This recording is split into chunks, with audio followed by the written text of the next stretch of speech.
Welcome back, everybody. Today I'm going to teach you how to add an H1 tag in Weebly. This is essential for SEO and helps search engines understand the main heading of your page, making your site more discoverable and professionally structured. First, open your browser and navigate to Weebly.com. Once you're there, log into your Weebly account using your credentials. After logging in, you'll land on your homepage where you can manage all your sites.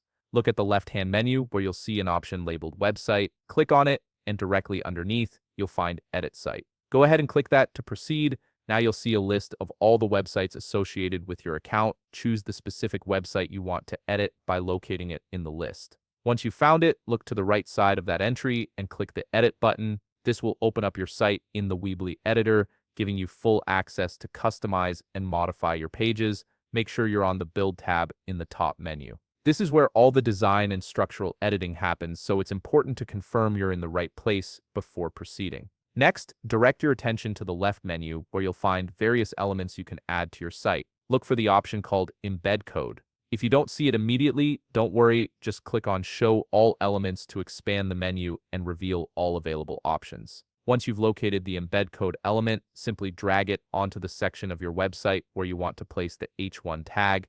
This element allows you to insert custom HTML, which is exactly what we need for adding an H1 tag. After dragging it onto your page, click on the embed code box you just placed. A prompt will appear, and you'll want to click Edit Custom HTML. This opens up a text editor where you can input your code. Now, type in your H1 tag. For example, you might write something like open bracket H1 close bracket, your main heading here, open bracket / H1 close bracket. This creates a properly formatted heading that search engines will recognize as the primary title of your page. Once you've entered your H1 tag, simply close the editor and your heading will be live on your site. And there you have it. You've successfully added an H1 tag to your Weebly website, improving both your site's structure and SEO. If you found this video